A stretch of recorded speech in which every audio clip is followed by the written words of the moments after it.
secret societies have their origin in religions, mysteries, folklore, myths, and legends.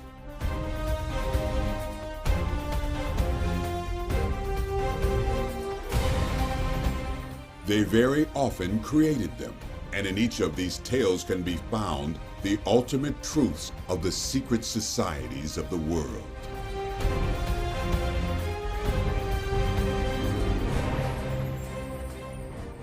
Of the children of Jesus, the Holy Grail, hidden chambers in ancient structures, and profound inner wisdom are all part and parcel of the fascinating world of secret societies.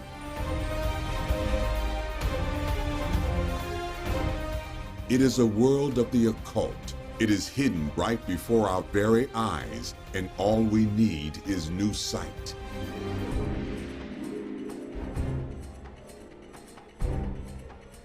The inner teachings and secrets of these hidden groups is one of profound wisdom. This is why it has been so powerful.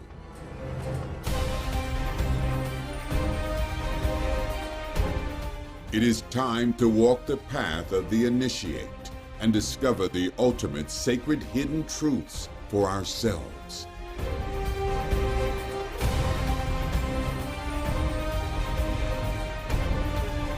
In order to discover the truth, we must go right back to the beginning. In the beginning was the Word, and the Word was with God, and the Word was God. John chapter 1, verse 1.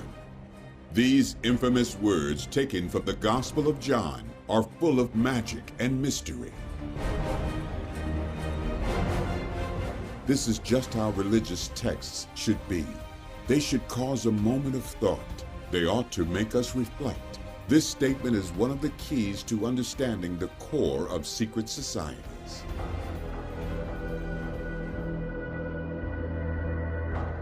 But truly, what does it mean?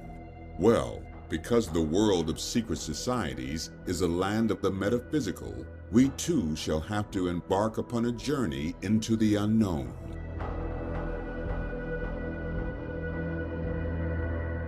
Breaking it down, we are at least given a time period, the beginning. You can't really go to anywhere before that point. In modern scientific thought, this would be the moment of the Big Bang. In fact, these biblical sentiments of there being a word at the very beginning are mirrored across religions and cultures, not just science. In the Hindu faith, the word is Om or which means simply to sound out loud. It is a primal sound or vibration that accompanied the creative process, as if that which was within suddenly emerged. It is the sacred syllable, the sound that went forth and from which all else was made.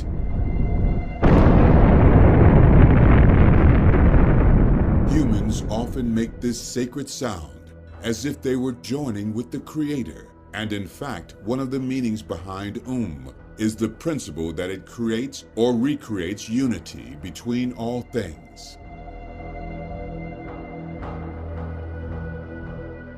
It is known as pravana, meaning to make a sound or hum. The Kathopanishad tells us that the is the ultimate goal of all humans, all things, and that whoever truly knows will have all he desires.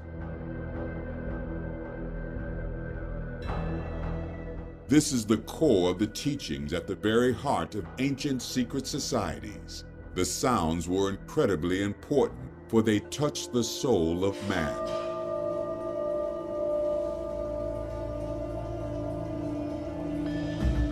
Just like Christianity, this creative word is also a seeming paradox, in that it is also a trinity.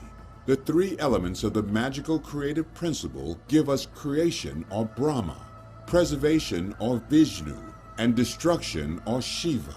Or in Christianity, the virgin birth, the life and the death.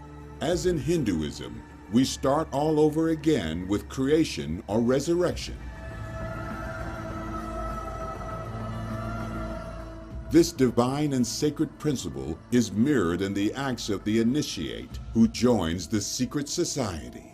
He or she must die to this world and be born again in the field of the chosen ones.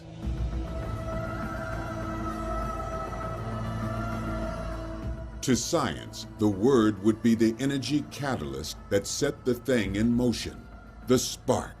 It is the energy that sustains it, and it is the force that will bring it back together again at the big crunch, at which point it is postulated that it will all begin again. One thing that does seem remarkable is that the sound of the Big Bang is said to still be audible in the universe today. They tell us that we can see it in the white noise of the TV screen and hear it on radio waves in the background.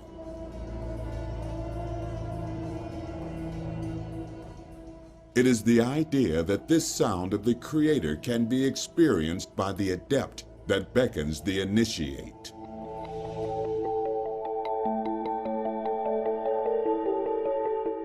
To many scientists, there ought to be no philosophical or theological musings on the facts, just the facts, whatever they may be.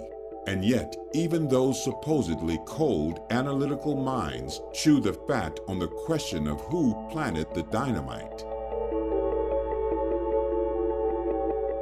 And why should a creator be taken out of any scientific equation? After all, if science is the search for truth and understanding of our place in the universe, then we should never rule out an intelligence higher, smarter, or more powerful than ourselves.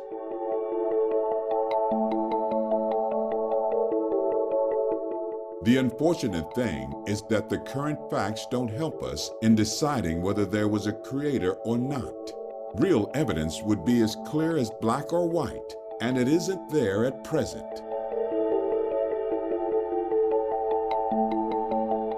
Something planted the dynamite of the Big Bang, didn't it? Or was it an accident? If so, where did all the stuff come from in the first place?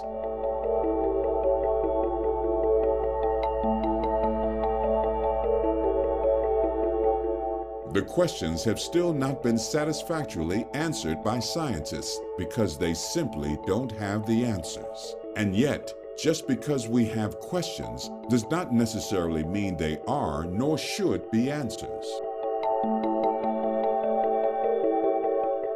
We are more often than not left with that very human thing, experience.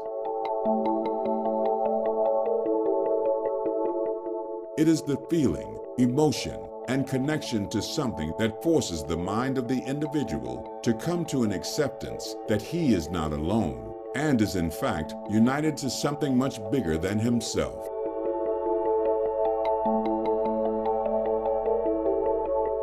The sacred nature of the secret society implies that they have the ultimate answer to these questions. There is often no argument against the faith and belief which comes from such emotion other than the psychiatrist who tells us we have tripped or had an hormonal overdose. In the end, as it has always been, the choice is one of free will to believe or not to believe.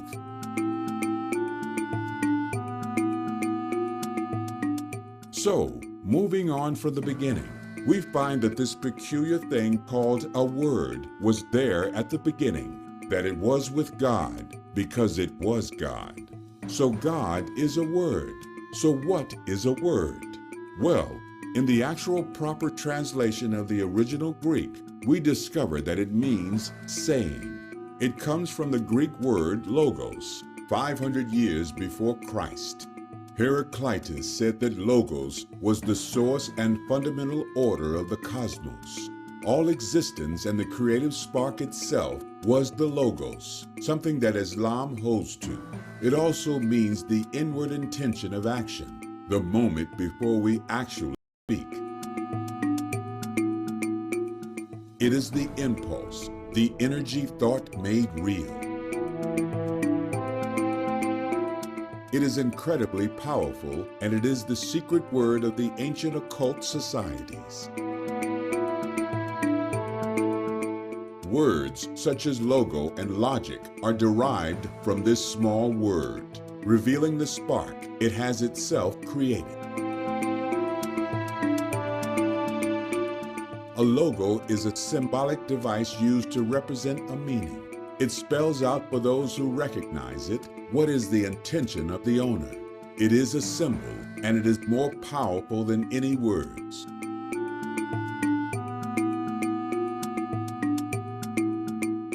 The symbols of the secret societies reveal these inner secrets. Logic is something that is derived from being able to speak or reason and argue. We are assumed to be intelligent because we can voice our thoughts. We can give external life to internal thoughts, but so can animals. When my dog is fearful, he will bark and growl. He too is making external his inner emotions, but he cannot argue points of interest. He can express beliefs, whether esoteric or exoteric. That is the human domain, and so logos would not be applied to the bark of a dog. It is something more.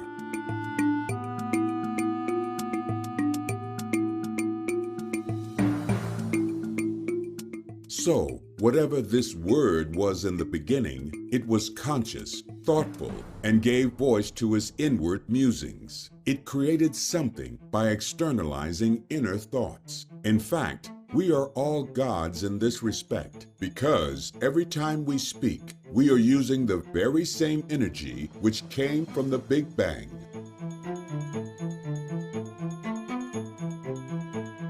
Our thoughts are energy waves, just as our speech are sound waves. These waves are energetic, and all energy ultimately came from the one source. In the same way, the mystical Sufi concept of the Baraka has this energy, continuing through the very words of the masters.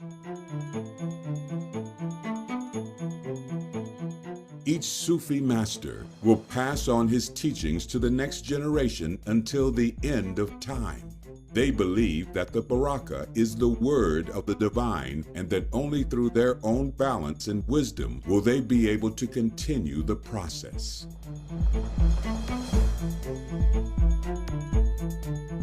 It is no different in secret societies, where these very same ideas are passed on from generation to generation and held sacred and secret.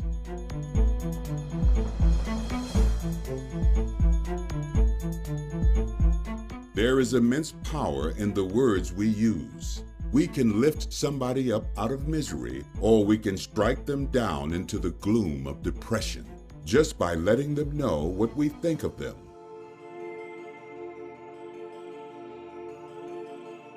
But words that unite and reveal mysteries that are in fact archetypes within us all have a deeper sense of sacredness.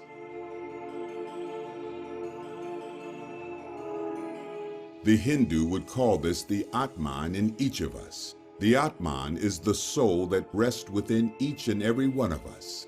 It is the energy of the universe, the creator, and if the material body and will of the human is of the correct mind, then one Atman would recognize the Atman in another. It will see itself.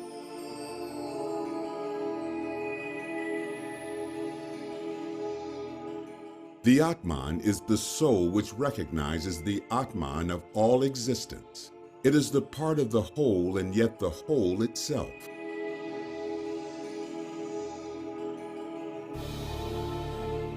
Carl Jung, the psychoanalyst, often used a story which expressed the lack of understanding we have in the West for such concepts, stating that our Christianized personas failed utterly to comprehend non-linear ideas. The story goes like this. An initiate visited his master one day and asked about the Atman. How would he recognize the Atman in others? The master said that that was the role of the Atman, and that even the Atman within an elephant would recognize another. The next day, the initiate was walking along a path when he saw an elephant and a rider. Deciding that his own Atman and that of the elephants would have knowledge of each other, He walked on and into the path of the great beast. The rider shouted and screamed at the initiate to move out of the way, but he refused to listen to the rider, trusting instead to the wise words of his master.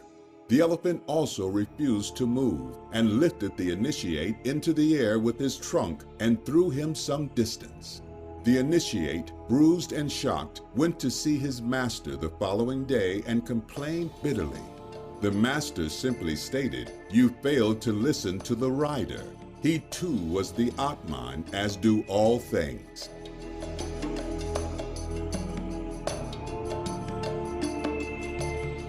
Sacred teachings like this lie at the heart of secret societies and help the listener to understand infallible truths.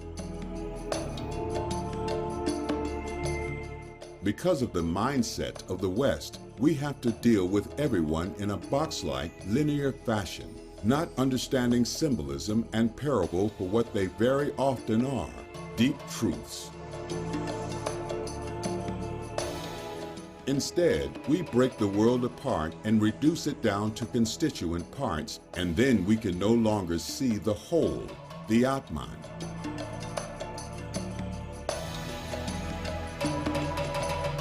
Every action, every thought, intentions, and idea has a consequence in the whole. Refusing or failing to listen to the Atman from wherever it derives is a failing of the West, for the Atman is the true self, and now we struggle to even comprehend this. Our arrogance and aloofness is our persona, and before we know it, some great beast will come along and throw us from our path because we have refused to listen.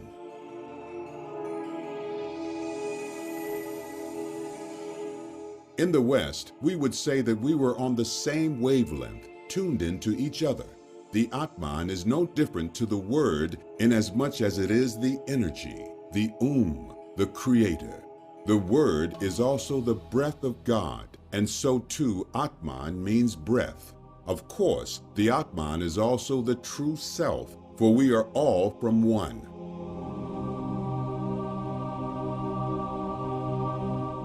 Once the tales and secrets have been shared, would often be sent to sleep, for in sleep the truths emerge. In sleep, our unconscious self shuffles the thoughts away into electrobiochemical filing cabinets, ready to be used again and merging with files already stored away.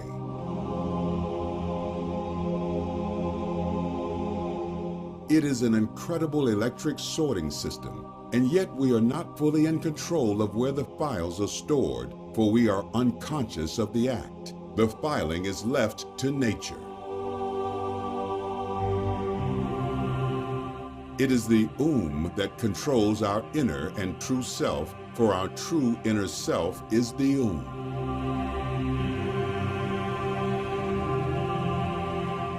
We don't always have to meet somebody in person to share their energy, for quite often it can be stored in words on paper. How often have we sat reading and thought to ourselves, I recognize what he or she is saying. I share that thought. That thought is energy, and you have just shared it. In today's world, we are fed a constant stream of negative news. We turn on the 24-hour news channels and find ourselves bombarded with stories of pandemics, financial turmoil, global environmental catastrophe, war, murder, and all manner of newsworthy nonsense. Think about it. How often do we see the stories of positive nature on mainstream channels? There are plenty of good stories to be told, but humanity wants to hear about the frightening ones first, and those who wish to control the sheep prefer them to huddle together frightened. And it is not just the news channels. Even our entertainment is often depressing and negative. Soap operas and TV movies are full of unreal characters dying, tortured, arguing, depressed, and down on their luck. and yet we tune in by the millions, and so only have ourselves to blame for the junk we watch and then become. But why are we so stupid? That is a question each and every one of us must ponder for ourselves. But humans do have a propensity to such things as a whole, and there are evolutionary reasons behind it. Often, seeing other people's misfortunes, even if they are actors playing out the role, makes us feel better, superior, and safer. While the infirm wildebeest is being picked off at the back of the pack, we know that we are safe. We may feel sorry for them, but we'll also learn from their mistakes. The legends created by our ancient brotherhoods utilize the same devices, but were created to inspire us to do better.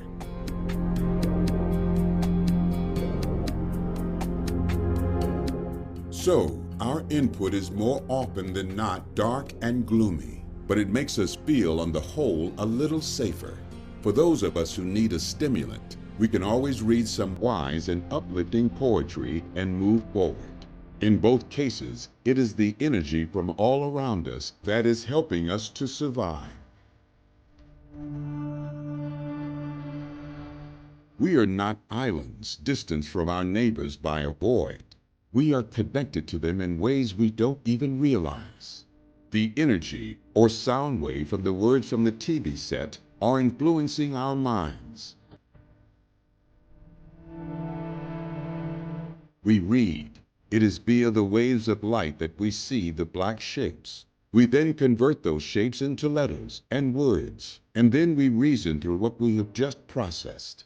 It all happens so fast because it's processed at high energetic levels within the mind. But there is more depth to this energy, but we need to understand. Our words are formed from our understanding and observations. We see a snake, and we give it serpentine names. It zigzags, slithers, hisses, and sloughs its skin. The words have emotion and meaning built in from our observation of the snake. We can place emotion at all levels into our words, not just the way that we speak them and stress them, but also in the structure and order of the letters. The letter V is a power letter.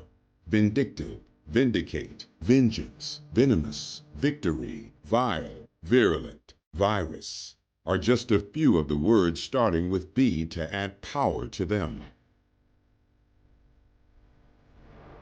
W is a softer letter and gives us wisdom, water, wet, willing, and so on. All letters are derived from some form of observation, and the words formed from them also. We are in this way adding the magic of mind into the energy wave of sound. Again, this is all part and parcel of the truths held within secret societies. They utilize these verbal energies to great extent. Special words and ways of saying them all play a part in forming the mind of the initiate.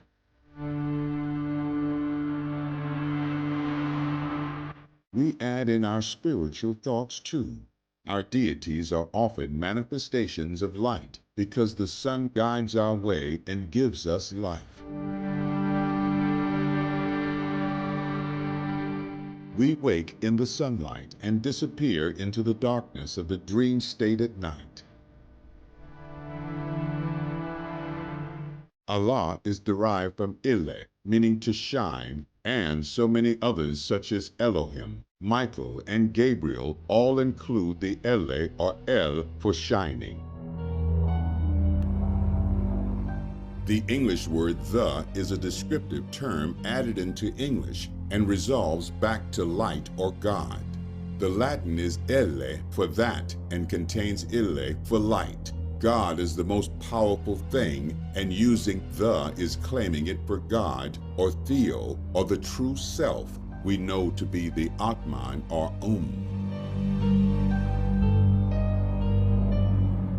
These secret truths of words have been taught in the esoteric occult societies for thousands of years. So the word is powerful, is creative, emotive, and magical. When we put letters together, we spell, and any good magician knows the power of a good spell. This documentary is a mass of words. They have been placed in order to make sense to the viewer.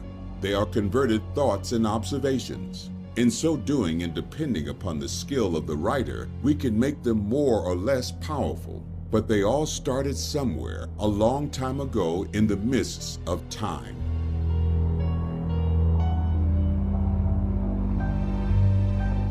They began when man became conscious and self-aware.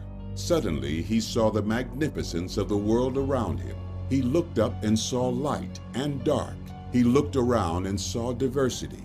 He stared into the water and saw his own reflection mirrored on that world of water in which we could not survive.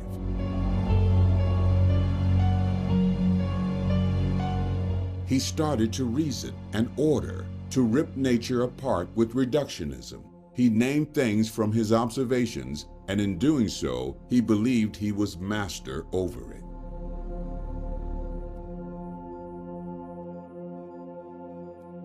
His power grew as he learned, but he also realized he was weak, that one day he would die, that his mind imagined things he would often rather not be conscious of.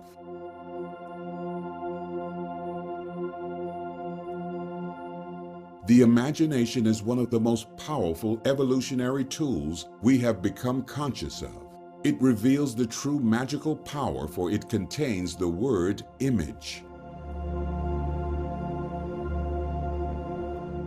The very first mention of the word explained that it was the faculty of the mind to form and manipulate image. We used it from the very start.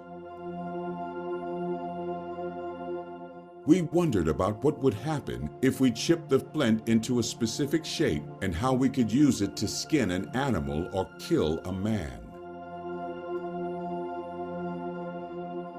We imagined ourselves in situations and prepared ourselves for them before they actually arrived. Should we defend or should we attack? Thousands of years passed by, and millions of minds imagined until we arrived at a zero moment when man pondered what would happen if he split the atom. He unleashed a torrent of universal energy upon his fellow man, as if the final statement in a dark side was at last revealed.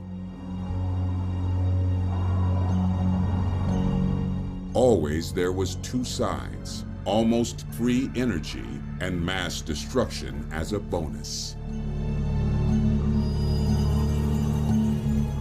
The word had come full circle, and man now believed he was with God. He had used words to pass on knowledge to each other, slowly accumulating vast resources of information locked away in those magical words. He had looked into creation itself and believed he had found the smallest part and called it the atom. Then he wanted to play like some Athenian deity. And then the dark magic was cast upon the land by a child who seemed never to learn. He quickly discovered that we were not gods. We were humans, and we failed utterly to realize that there was a dark nature residing within us. But this has happened before, not nuclear warfare, but nevertheless warfare, hatred, destruction, and deceit.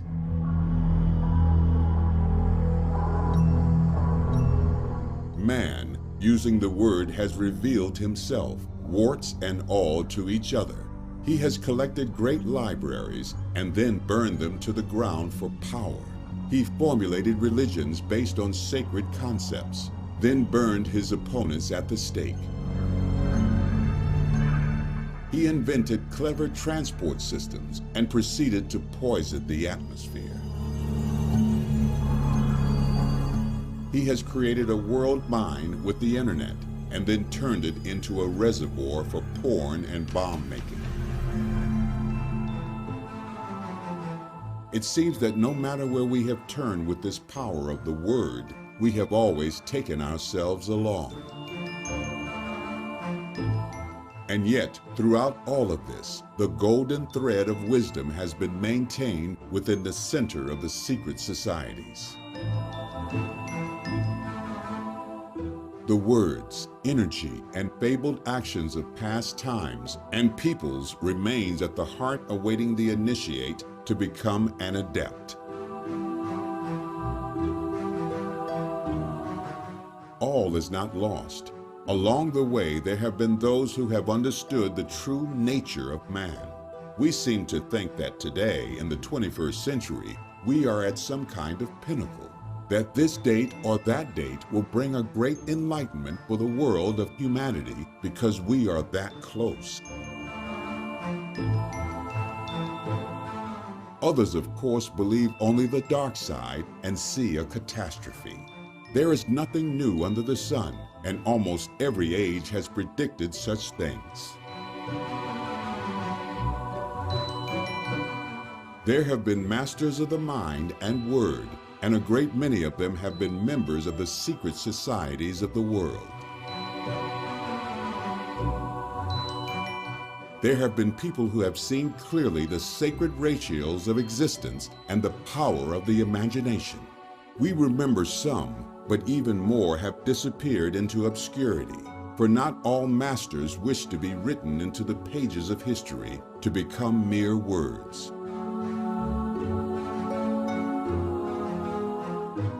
And so a book of paradox begins. There are many things we can learn from our foray into the world of these diverse masters of the past. Of these many things, we will now focus on the mystical world, the magical world, the strange and wonderful that each of them has somehow found contact with.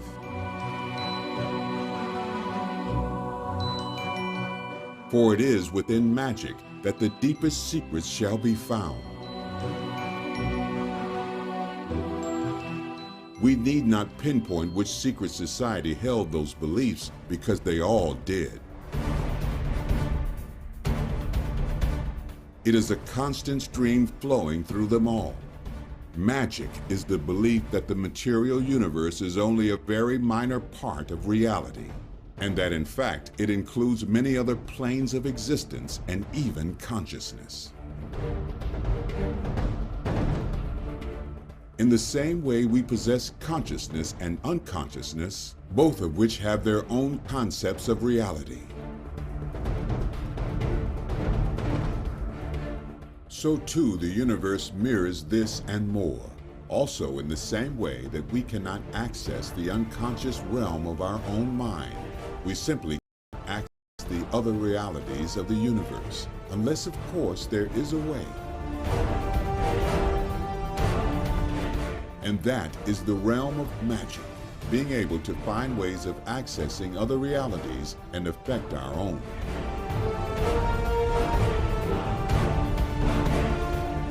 One of the other realms or realities of magic is known as the astral light, and believers of this reality say that the cosmic fluid of the astral light can form or mold physical forms.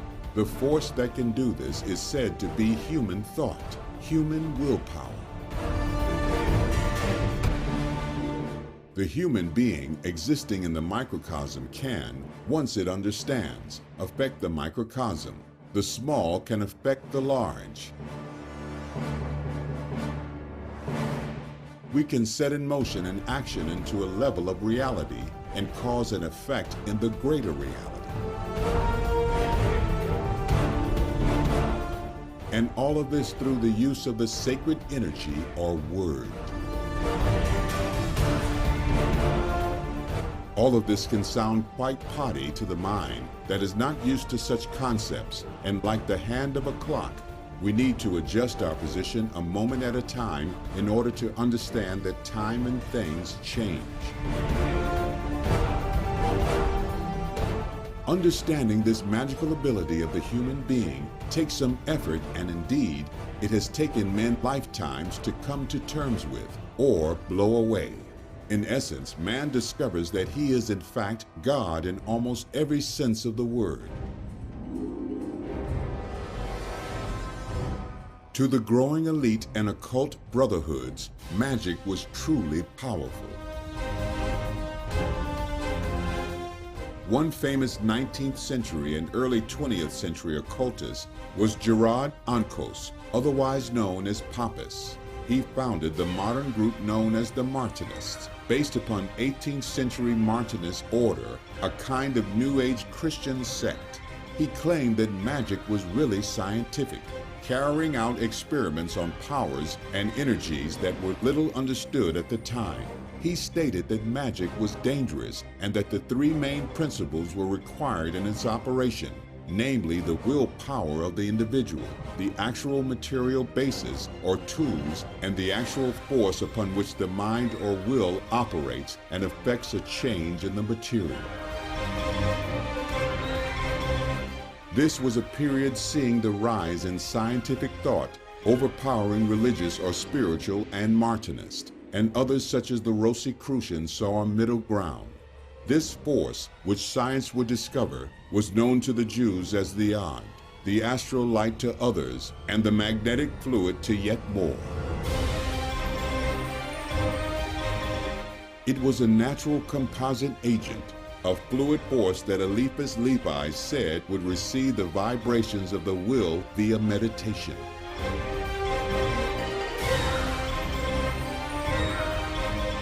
It was a force acted upon by the frequency of thought. Levi stated that it was a force that illuminates the mind, vilifies and destroys, separates and coagulates, all depending upon the will of the individual. According to 17th century writer J.B. van Helmont in his Hortus Medicine, it is a magical force sent asleep by sin, is latent in man. It can be awakened by God or by the art of the Kabbalah. And what is this force? As Eliphas Levi again tells us in his History of Magic, it has been said that this agent is a light of life by which animated beings are rendered magnetic, electricity being only a transient perturbation. The practice of that marvelous Kabbalah reposes entirely in the knowledge and use of this agent. Practical magic alone opens the secret temple of nature to that power of the human will, which is ever limited but ever progressive.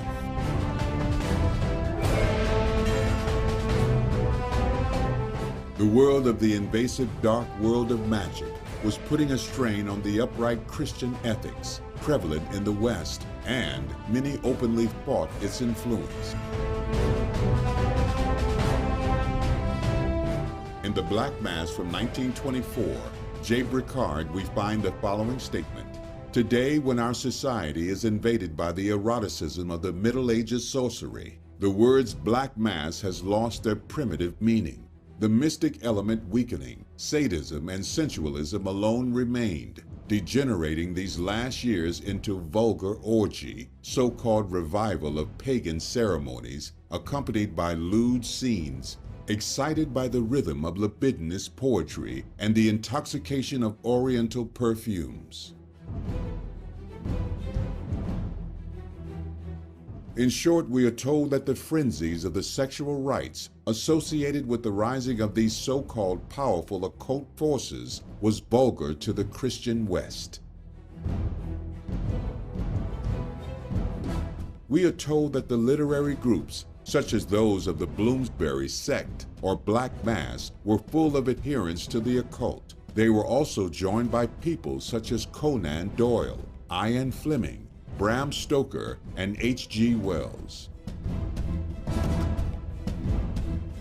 The universities of Oxford and Cambridge and much of scholarly London were infested with the black arts, creating a kind of mass hypnotism.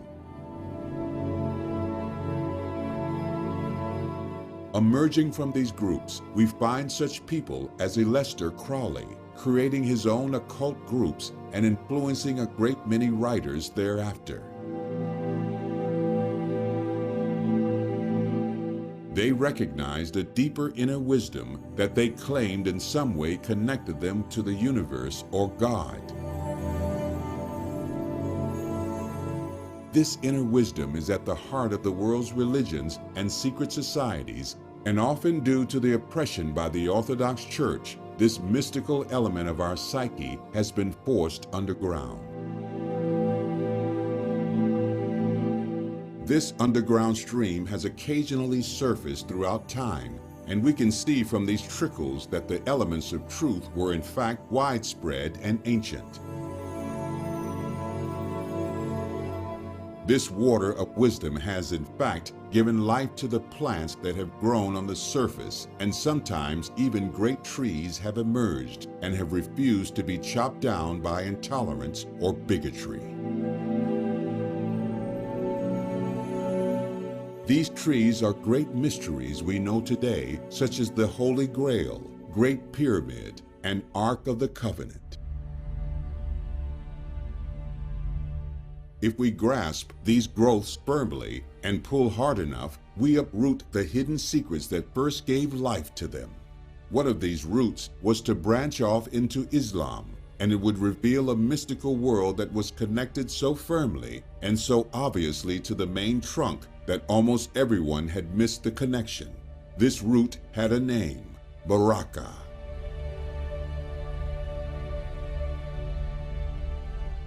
The term Baraka is a Sufi one, and from which our French bark and Italian barca is derived. Indeed, in the contemporary French, the term Baraka, of Algerian origin, still has connotations of luck or blessings, and this would eventually make complete sense.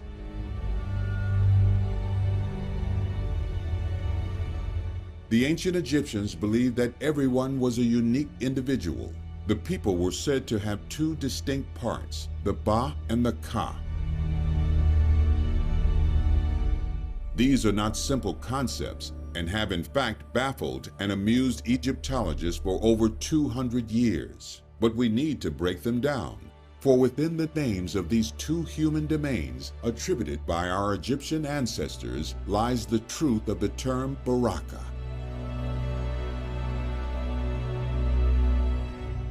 The Ba is close to what we would call the personality, the traits and acts of the man or woman developed over the course of life. The Ka was the life force or soul. It is the first, or in number, one. This is found to be true in the Indian concept of the word as well, where Ka means supreme and together, with R means the supreme light or one light and essence. The Ka itself came into being when a person was born and was often depicted as the person's twin or double. This is of course ancient Egyptian alchemy at play, whereby both the Ka and the Ba must be united to become one, and the twin element has come down to us through the centuries in our tarot cards, fables, and of course the twin riders of the Templar symbol. Because the Ba was the personality of the unique individual, it too was unique, whereas the Ka, as the life force, was the same for everyone. It was the creative force running through us. The Ka itself was made by the god Khnum on a potter's wheel. Hence, it was an energy vortex exactly like the vortices found within the very atom.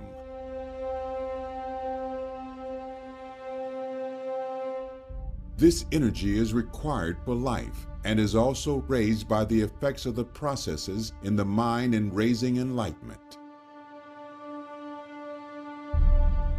The kings or pharaohs had many Kas due to their own immortality like the gods. In fact, the goal of every individual was to remain united or fused with the energy of life force, Ka, and the personality, Ba, after death, and to join Ra, or the sun, on his journey of perpetually recreating creation itself. In this way, the individual wanted to return to the creative point, the Alpha and the Omega, at the same time and same place. In essence, they wanted to reside in that perfect state. This perfect union comes down to us in the uniting of the three principles required: Ba, Ra, and Ka, Baraka. In fact, this is most likely the reason for mummification after death, to keep the body and the symbolic representations of the personality in place for the Ka to unite with the Ra and reinvigorate life.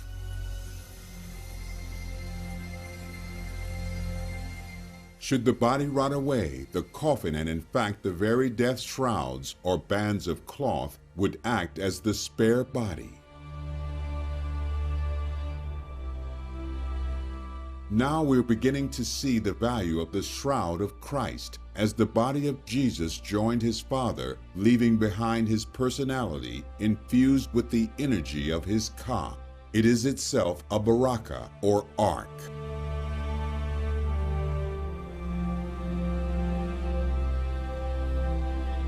Ra himself, as the personification of the son of the one Egyptian god, is in essence wishing a reunification.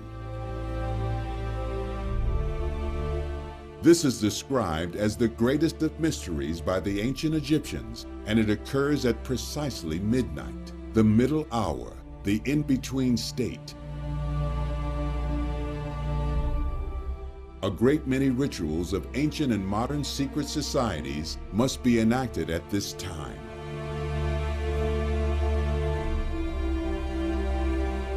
Ra, in fact, must reunite with his body by midnight in order to be resurrected as the morning light of the sun. This is personified as the body of Osiris, who is the underworld personification of the Egyptian one god. You see, Egypt was a monotheistic culture, but different personalities and aspects of the one god were given different but meaningful names. In the underworld state, the Ka and Ba of Ra was Osiris, and Osiris, once reborn, is Horus, who became the Jesus in the Christian mysteries. These great acts of deities are not just reenactments of the sun, moon, and stellar cycles, they are also deeply held esoteric truths. It is indeed a secret knowledge, and one that has remained so for generations, so much so that we still search for literal treasures when we truly encompass them all ourselves. In fact, Osiris personified the old self, or the old creation, and Ra was the new birth, the new man.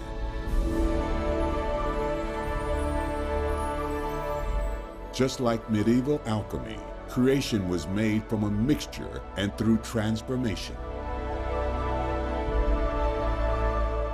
This mixture required the reduction of the self, the Ba and Ka, and the reformation in the midnight hour of the parts to create the true trinity of the Ba, Ra, Ka. The Egyptians believed that when the Ka left and the body died, it returned to the divine but remained close to the body. In fact, even false doors were created in tombs for Kas called Ka doors, so that the Ka could access the earth at will. Now the Ba could roam the earth, but only when Ra, the sun god, was in ascendance in the sky. When Ra returned to the underworld, so too did the Ba. This is in fact the Egyptian explanation for ghosts. The union of the Ba, Ra, Ka is indeed a true blessing, and this is where the Arabic Baraka or the Hebrew Baruch takes the word, both different versions of the Sufi Baraka.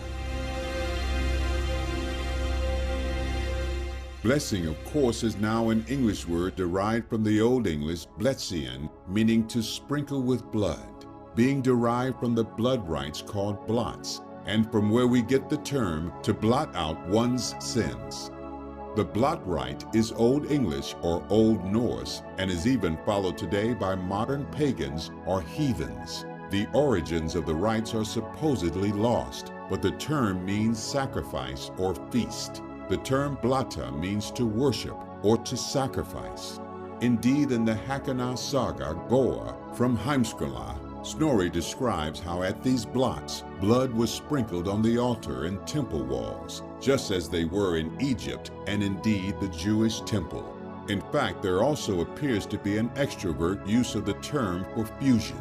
The meaning of the sacrificial feast, as Snorri saw it, is very plain. When blood was sprinkled over altars and men and the toast were drunk, men were symbolically joined with the gods of war and fertility, and with their dead ancestors, sharing their mystical powers. This is a form of communion. Again, here we see this union is found with each other in society and not just with the gods. When an article of value is passed across the boundary of frith and grasped by alien hands, a fusion of life takes place, which binds men one to another with an obligation of the same character as that of frith himself. This is the true offering of the life source. The Ark of the Covenant, in order to work properly, also had to be sprinkled with blood. It had to, in effect, have a ka offering. This was the same as the shroud, which was to be sprinkled with the blood of the Christ, himself seen as the offering by the pagans who converted to Christianity and had previously practiced the blot rituals.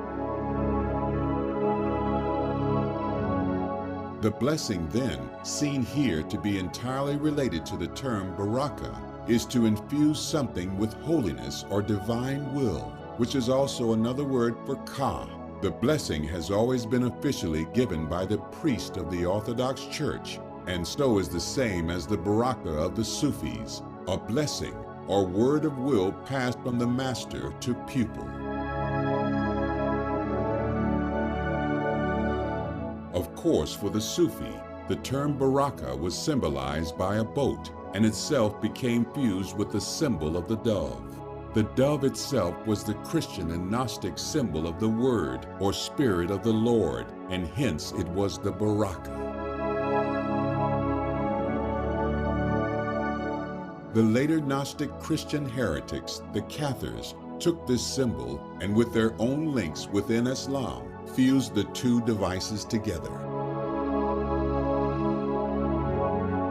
Orthodox Christianity could not allow these ancient esoteric truths to be spread abroad, as it had built its power base upon the literalisms of the Bible, and so they persecuted the Cathars and burnt them out of sight. And so it was that these ancient and deepest of sacred truths entered into the realm of the secret society. However, it does seem that these Cathars did hold the secret of the Temple of Solomon. They were the perfecti who protected the esoteric wisdom of the Ark, for they were the Western version of the Eastern Sufi, who themselves protected the Baraka. The only vessel that they spirited away from the ill-fated Montségur was the vessel of grace, otherwise known as knowledge.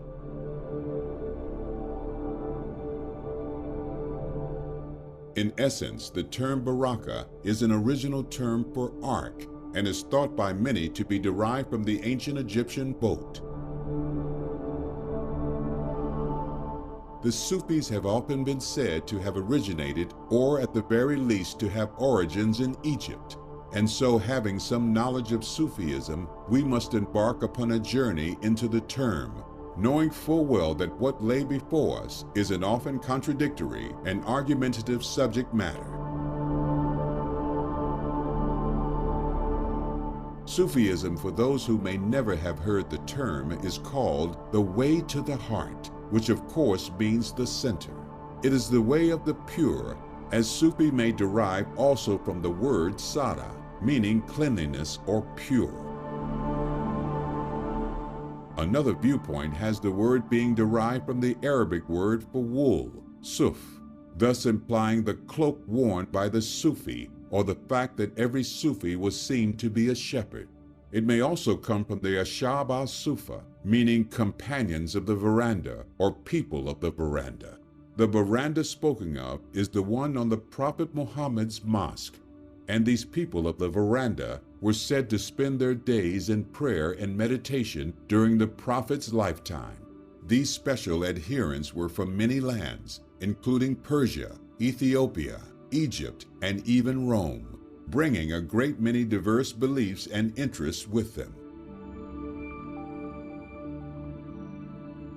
There is, however, a more telling term from which the word Sufi may be derived: Sophia.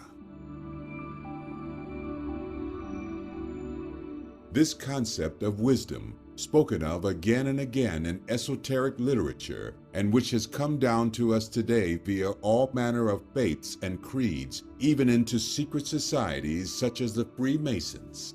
This version of the name was espoused by Abu Rahan Biruni, a Persian mathematician, astronomer, scholar, philosopher, historian, and much more, of the late 10th and early 11th century, a veritable Renaissance man before his time. The fact that a Persian stated this belief relates to something Springett said in his book, Secret Sects of Syria. The Sufis are a secret society of Persian mystic philosophers and ascetics, whose original religion may have been that of the Chaldeans or Sabians, who believed in the unity of God but adored the hosts of heaven, especially the 7 planets, as representing Him.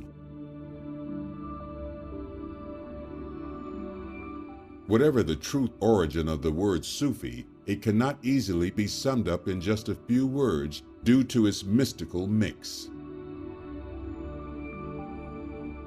For sure, this is an Islamic cult, much akin to the likes of the Albigensians or Cathars of the Christians, who were known as the Pure Ones. However, absolutely no one is sure of the true origins of the movement, and indeed it could and probably does even predate Islam in many respects, and could even have influenced Muhammad himself.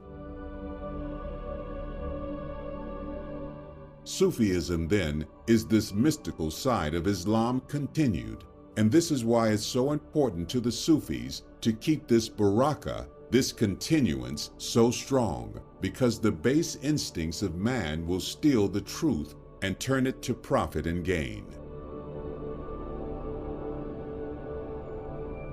This is why the Baraka seems so strange to those outside of the loop, because it is the mystical world that is unknowable. To be a true mystic, one must know oneself and one's own unconscious world.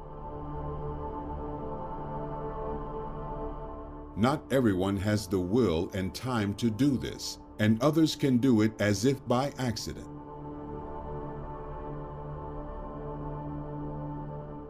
The Sufis see themselves as moving through this world of ours as if they are a part of it, and all the time knowing there is so much more.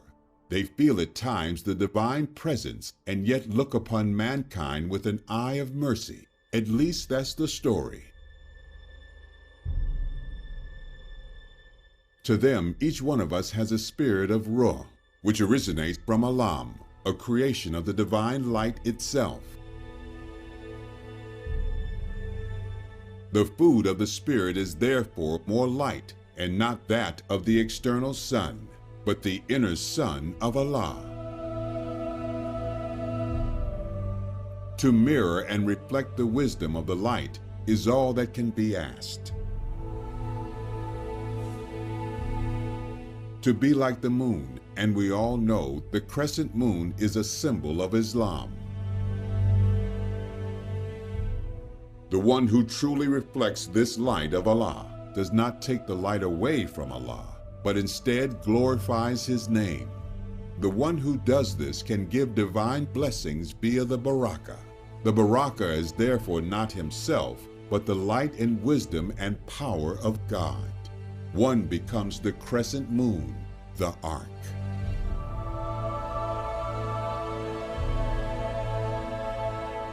One of the literal reasons that Baraka has become our barge, Baraka, ark, and of course bark, is because it is involved in the art of shipbuilding. This kind of shipbuilding, though, involves no floating upon real water. It is more to do with the water of the mind. By having Baraka, one is able to access divine information and to be able to pass it on. But before being able to do this, one must learn how to build a decent ship.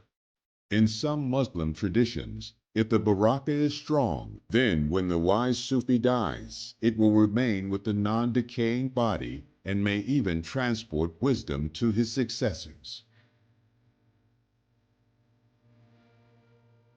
This is the reason that shrines are so important to the Muslim traditions, because the shrines are seen to be infused with the divine essence from the Almighty Allah, via the Sufi master, who is to all intents and purposes the art. In this way, we can now see why the Kaaba at Mecca should be so important, as this is a location of this universal Baraka energy. These sacred relics were only thus sacred due to the fact that they were seen to contain the Baraka, just as Christian relics held a similar power of latent energy following the Crusader invasions of the Muslim lands.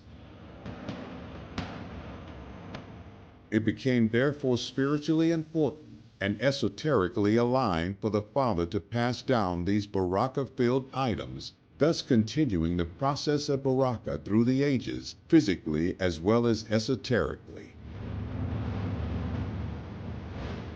Secret societies have held within their inner teachings the golden thread of this Baraka or truth.